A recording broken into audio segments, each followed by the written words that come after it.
good, y'all? So in this video, I'm going to be reacting to Degenerocity, the Weirdness of Tubi movies. I don't know if you've had the luxury of watching a Tubi movie, but I don't know if he's talking about just Tubi in general, because there are just like older movies that they put on the app. But there's also movies that mofos make that are I don't like Lifetime or Hallmark movies, really. I feel like something happens where the production will make actors that are good look like bullshit. Like, it look like I'm acting in that bitch because I can't act. I don't think I could do, you know what? I could be in a Lifetime movie on God, and I could damn sure be in a Tubi movie. Get a Golden Globe or something, or Emmy, or Academy Award. I don't know. I really don't know the awards for the shows and stuff, and not really on to that. But anyways, what I'm saying is that the movies are so bad. I mean, so bad. My mom can watch movies that are bad and it can be entertaining. If I watch a bad movie, I'm about to be mad because you just wasted an hour of my life. My life in the world is doing some weird. My life? No. We don't need Corona #2 coming around. I need to enjoy it. I need to enjoy my life. Okay. So yeah, I really love great cinematography, great effects, good acting, good storyline, good plot. So if you're not coming with it, don't even waste my time. And Tubi is the epitome of bullshit. I'm gonna be honest. So I don't know what he has to say, but I'm pretty sure he's right with this title at least. So let's get into it. Oh, damn. Oh, you gonna make me get blocked. I just was blocked. I might block. I couldn't post for a week. I might block that first part out, because why did you put that in here? Art form that can show the riveting story of one's life or journey. They can display the harshness of someone's struggles and the beauty of someone's rise, conveying emotions that whenever I see them on screen, I can't help but feel the same way the character is feeling on screen. Not like, only if you watch a movie and if it's a sad movie, if it's I don't know, Avengers or some shit, and you feel, and you are emotionally moved, and you feel engulfed into the story and rooting for somebody or something, and you just like to the point where it'll end and you'll be like, when the next one coming out? 1.5 years? Damn, that's so long. I'm gonna wait for it though. If you feel like that, then it's a good movie. But if you don't and you like 30 minutes through, like, when is this going to end? That they can introduce you to a new world that is entirely detached from our reality that I'm almost always engulfed in. Right. I think that's a beautiful wonder about movies. They can spark out emotions from me that I just can't get from any other media. I can get it from music. But what kind of deep emotions does movies like this spark for me? Of course, just like with everything else in existence, there's a not so good counterpart to movies. And these counterparts could be found way easier nowadays, since most blockbusters nowadays aren't really that good anymore. Like, y'all making so many superhero movies nowadays. When are you guys gonna make the Black Bomber superhero movie? I need that. I'll see that in theaters 3 times in a row. Y'all show my boy no respect, and yet y'all gonna produce the 18th billionth Fast and Furious movie. Oh God, no. Oh God, I remember the last one was in a spaceship or something. I watched the trailer and it didn't make no sense to me. Like, they just doing too much at this point. Like, I thought it was about driving. Now these motherfuckers is, why is Tyrese in it? Like, I don't know. Has he always been in it? Ludacris in it too? 50 Cent in it. Like, what is happening? Nobody want to see that? And streaming services be producing half the slop we be consuming nowadays. You can find many of them on Netflix. There's a ton of banger movies on there. But after seeing it on TikTok from time and time again, it seems like there's a streaming service that is a gold mine for not only B movies, but low quality looking, $50 budget, filmed on a Motorola looking ass movies. Tubi. And when finding this out, my curiosity got the best of me. I needed to see this. And when I checked it out, I was not only amazed, but I was perplexed on how amazing these movies are. Some of these movies will make Martin Scorsese reconsider what true cinema. What? This isn't where I thought this was going. I'm not gonna lie. I have not come across these movies. So maybe he will enlighten me. Cause Tubi be disappointing me. Couch.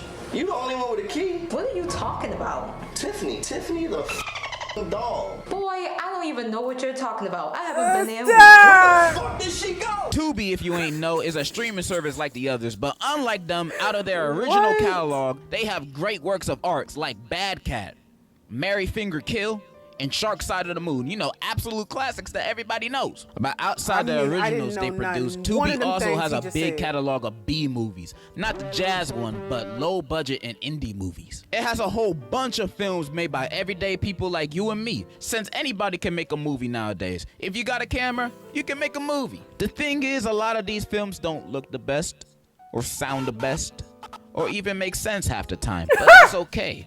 These people made and created a movie that they're so proud of that they released it to the public for all of us to watch. Fuck all that. What? No, they don't be making no type. Oh damn, put something in the oven.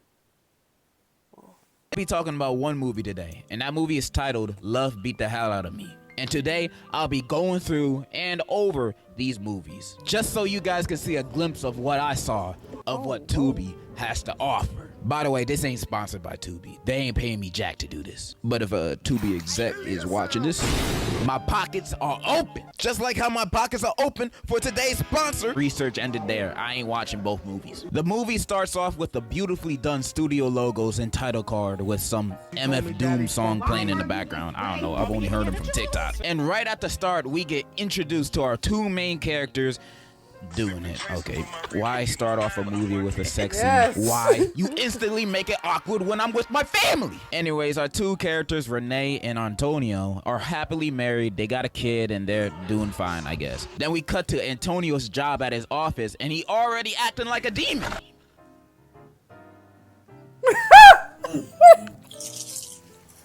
This is so His dumb. boss then enters and introduces him to the new hire, Rhonda. And you can already see mad romantical tension between them. You can cut it with a sword or tortilla. It was that obvious. Next scene, we are at a school with Renee dropping off her son to and in his classroom. There she meets her son's new teacher, and the dude is buff like a Samoan. By the end of their combo, you can see even more romantical tension in the air. We see. Am I tripping? Is her hair like fucked?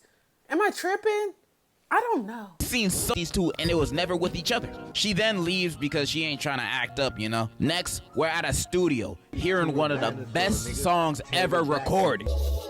Sitting in my crib trying to get blown. Niggas need to understand my shit just flows like the breeze off the fucking lake. I got this dope shit uncut. Make your He ass. said, I'm taking this opportunity to promote my music. And I don't care what y'all got to say about it. Oh, God. So this dude is Renee's brother, and apparently this is Antonio's studio. And they're all a part of this music group. I forgot what it's called. And Antonio invited some fine singers to help him record a song. Renee's brother and Antonio start hollering at these girls, and all of a sudden, this dude becomes a comedian. No, he didn't call himself T-Slick. For real? This candy man looking goofy. Yeah, say my name 3 times, motherfucking watch for that. Yeah, how dare you sabotage me in front of these ladies when your sister is literally my wife. But they kiss and make up at the end, so it's all cool. Then we teleport to this long salon scene where Renee works out and all the girls. What's going on with her hair? She ain't no salon shit. She not no hairdresser shit. She can't be. Because I'm sorry, if your hair fucked up, you're not doing mine. You're not. It's different with nail people. You know, they got to get in with their nail. Your hair fucked up, you're not touching my shit. Because what do you mean? You could have even done a cute scarf look or something. I don't know. But you could have, ouch. You could have done something. But her son is, I'm not no hater, bro. I'm not no hater. I'm a truth teller, though. They are roasting each other, talking about their kids and that new teacher Renee met today. Her salon buddies egg her, trying to get the deets out of her, but she shows off her wedding ring. Is that cute to y'all? You know what? I'm out of touch. It's not her. It's me. My hair is ugly. Announcing her loyalty to Antonio. How sweet. Alright, not gonna lie. First third of this movie is kind of slow. There's a lot of small talk, like Antonio telling Ray about the new hire and one of Ray's grown-ass friends trying to flirt with a kid in the chicken shop. Hey, got an ID? You can go home with me, fool. It ain't until we back at Antonio's office and Rhonda call him for some assistance. Antonio heads over to her office and then his boss is looking for him because he just got nominated for an award for best attorney in the district. The boss and secretary go to Rhonda's office to tell Antonio the good news, only to walk in on him giving Rhonda back shot. Are you freaking kidding me? They fired on the spot and Rhonda's laughing like she an anime villain. I don't know what the hell that's about. We then cut to Renee bro showing up to their house and he trying to tell her the bad news about her husband Antonio. I have no idea how he knows, but like just deal with it. But then he does one of those long build-up explanations instead of just saying what the husband did. Just say he cheated. Now her hair look good. Hold on, I'm burning something. Your husband ain't the man you think he is. Then Antonio walks in last second, right before an actual explanation, of course. I hate when characters do that in movies. Just spit it out. Spit it out already. And see me, I'ma tell him right there. I'ma say, you cheating her, bitch. I don't know. We cut Antonio's old job because she just wanted to see her husband, being a working and strong man. Only the weeks. She obviously mad, but then the boss tells her the real reason why he got fired. Then she gets even more mad.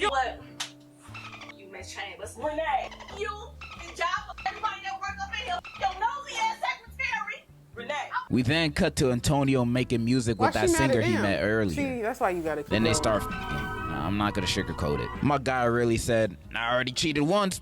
I might as well do it again. Then Renee finally confronts him about his cheating, his job, and she is tired of his dishonesty. You need to calm down. Stop telling me to calm down. Get a hatchet. I said get a hatchet. If she would've, never mind. Starts going on her and starts chasing her with a gun like he John Wick in the most intense chase scene I've ever seen in a movie.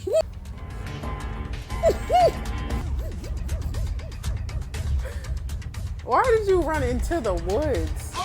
She falls and he brings her back home and threatens her saying, you better not leave me or I'm gonna go crazy.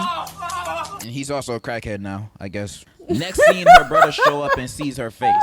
Super worried, he asked, who did this? And she's like, Antonio, but we're not together no more, so there's nothing to worry about. But he wasn't having it, and he was gonna deal with it on his own. Bro waits for Antonio to pull up out of his car to drive by his ass. Hey, Antonio, you been beating on my sister? Yeah, that's my wife. And in Antonio's dying breath, he licks his lips and then dies again. Can't be seen having chapped lips around the hose. Then we cut to his ad empty. Not even his son showed up. Nobody liked this nigga, I guess. And Renee crying like he ain't just beat her ass 5 minutes ago.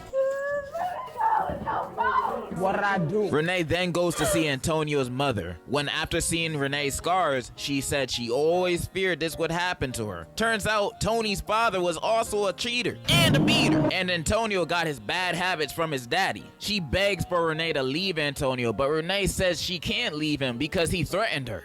But he was just at his funeral. He dead now. What are you gonna do? Slap you from the grave? Like, that's just ridiculous. Tony's mom then recommends her to at least leave the house while he's still there. And then she proceeds to think about her son's teacher that she spoke to for like 30 seconds. I didn't know you guys had that. Bro, this is so stupid, bro. That kind of relationship already. Anyways, we go to the next scene at night to the singer girl appearing to be catcalled by some random homeless dude. Only for him to be Antonio? I thought this man was dead. What the hell he doing back? First time I saw this scene, I thought it was a flashback or something. But nah, he's alive. He's alive live. Bro, so shut the fuck up, bro. Shut up. Shut up. About some Mr. Robot dream sequence or some shit? How is he not dead? I mean, from what I found out later on in the movie, he ain't from Wizards of Waverly Place. So how he came back to life? In the movie, never explains this. He's just alive again and homeless now. My personal theory is that he has the same powers of Kenny from South Park, but that's just me. Anyways, he confronts the girl about her not answering his calls, but she ain't having it with his drug problems because he's a junkie now, I guess. He gets mad and is about to smack her, but then she pulls out the blicky on him. Let me go. He slowly backs away from her and then notices. Bro, I can't. Give me a second, because this shit is jokes, bro. This shit is funny as a bitch. My stomach hurt. Golly. I ain't never laughed this hard in a reaction to a fucking YouTube video. Hold on. I might watch him if it's gonna have me like this. I might. There's someone he knows in the alleyway. alleyway. No. I know you. I know you.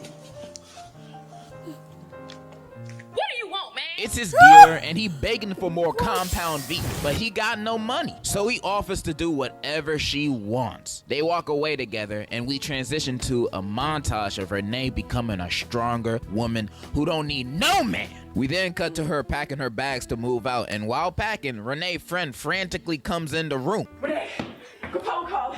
We need to go get Antonio now. Yeah, for what? Like I said, we need to go get Antonio. And she does one of those things where she don't explain why she has to do it. She just says, there's no time. Like, nah, you gotta explain why I need to save my abusive husband, because I will never be in the mood. That was just fucking dead. For that. Renee eventually agrees to go, and as they looking around for him, they pull up to a trap house, and then her friend like, nah, let's just get out of here and call the police. This place ain't safe. But Renee's like, nah, he my husband. Nigga, you leaving him. Both of them go inside and Renee's friend starts tripping for good reason, saying again, this ain't safe because there's literal junkies walking around, and why we doing all this for him? Him! Then Renee says, look, I just need to know. I just need to know what he's been up to. know what? He had a crack house. That's an obvious sign to know what he's been up to. Renee's friend is spitting wisdom while Renee herself is spitting dumbasser. Anyways, they find Tony and he acting like his usual self ever since he to come back, and Renee just staring at him for a little bit, and she just says, let's get out of here. She's seen everything she needed to see. Then why the hell y'all here? What the hell you expected to look like? To him to be the kingpin of the house? They leave, and then he chases them, and then we transition to a murder scene, and it turns out Tony's drug dealer died of an overdose, and they suspect her boyfriend of doing it. Now, they haven't even identified her body yet, so I don't know how they know she has a boyfriend. One of the cops walks outside because he keeps complaining about the stink of the body. Damn! Please get that dead body out of here. He then sees a group of young African-American men hanging out, minding their own business, and then the woman cop sees this and is like, Man, I bet you $20 that's who sold the drugs to Tasha. Yeah. You know what? Hold it right there. y'all just saw these random dudes and automatically assumed they did it? You didn't even question them or yourself. You just went after them without no evidence. Like, damn. This movie's more realistic than I thought. But this one knows karate, so movie logic, I guess he did it. And that's the last we hear or see anything related to that, so what was the point? We cut to Antonio walking to Renee's house, begging some more, but Renee is really done with him this time. He tries to beat her ass again, but she's a strong, independent woman now, so the self-defense training came in clutch. She then tells him she going to church, so if he coming, he can come. He says, yes, I'll go anywhere with you, and enters the car with her, which I don't know how she comfortable with this man being in her car after he literally just tried to knock her out like he was Tyson. They enter the car together, and that's it. That's the end of the movie. That's it. Yep. But it has one of those, though I'm hopeful, yes I am hopeful as today, and then, so that automatically makes this one of the best movies I've ever watched. Now, what are my thoughts on this movie? I thought it was pretty gosh darn entertaining. Sure, it had its mishaps like having a slow first 20 minutes, but overall, I freaking loved it. And I'm never gonna judge the acting of these types of movies. I think that just comes with the Tubi package. But the writing in these movies always takes a turn in a direction that I'll never predict by the time I'm at the end of the movie. Like, who the hell this guy robbed? But I love movies like this. They're fun to watch, and I bet the people who are making it had fun making it too. Now, I'm not gonna fuck around and say this movie's amazing or anything, up there with the likes of Citizen Kane and Date Movie. But if you're looking for something stupid, fun, and entertaining to watch, I recommend this. Cause I think this movie encapsulates what Tubi movies are about. Ridiculous. Anyways, I hope you guys enjoyed this video. I know I've been gone for... Oh my god, that shit was funny as fuck. You know, like I said, if it's gonna have me laughing like that, then I'll watch them. I ain't gonna lie. I ain't gonna lie, because that was a much needed laugh, bro. God, that shit was funny as a bitch. God, that shit was funny. They still ask in almost every, like I said, the man died, came back. That's crazy. Y'all, whatever. Anyways, y'all like, comment, subscribe, follow me on Instagram, follow me on TikTok. I'll see you on the next.